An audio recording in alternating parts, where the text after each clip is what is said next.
I'm Maria Esteves from Cinerama, Spain. Very Hey, nice to meet you. how you doing, Maria? Good, good, thank you. How do you feel about this role, about this character? Oh, I feel great. Like, we had a great time making this, and I think what's wonderful about this is that it's so honest because it's just a movie about having a good time. We played the game together to kind of get into character. We played a game of Dungeons & Dragons where we all played our own characters. We got to learn about how the other actors work. And it's a very natural place for actors to be. It's just a game of imagination. You think of the wildest thing you could think of, the funniest thing you could think of, the goofiest thing you could think of. Occasionally you try and be heroic, but that's kind of not the point. And then you pass that off to your friend who's sitting next to you. But in this case, your friend is Chris Pine, and he is so sharp and so witty that he then makes that even wilder and more crazy. And then you've got Hugh Grant at the table, you've got Michelle Rodriguez, Sophia and Justice. Our whole cast is so funny and so sharp that it just means that we got to have a great time.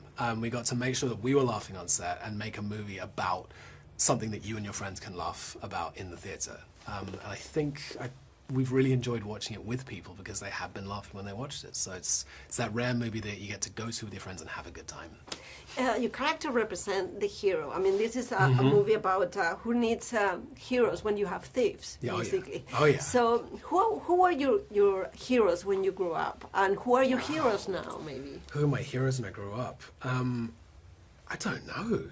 I think maybe like soccer players. Oh, really? Yeah, I used to love Raul at Real Madrid. Like that was my era of like that's the ultimate life you could lead. It's just like playing football for Real Madrid because it looks like a superhero costume as well. That football kit. So maybe I just wanted to be a soccer player, and now I get to. I think everything's about the game. And I think that's why I became an actor. Is that it's just a different way of playing. It's a more communal way of playing. I like team sports.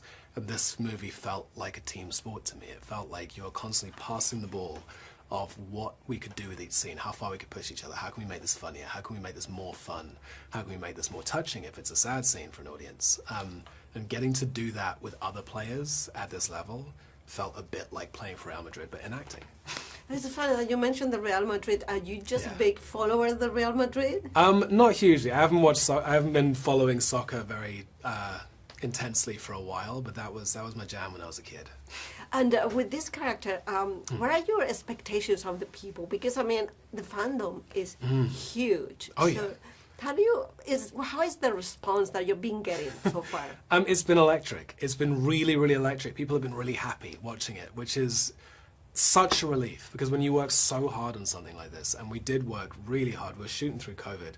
And we were in Northern Ireland and we were all kind of holed up together and you become a little bit of a team, And so when you finally get to take the secret thing that you worked on for 2 years, we shot this 2 years ago, and finally put it out into the world and experience it with people, the whole movie is about community. And so it comes to life when you watch it with other people. And seeing that actually work out and seeing it come to life is the most gratifying thing in the world. So I think that's why I'm in such a good mood. It's been going great. Do you expect a second one? I think that there are no limits to what this can do. Thank you so very much. A pleasure. And congratulations. congratulations. Thank you so much.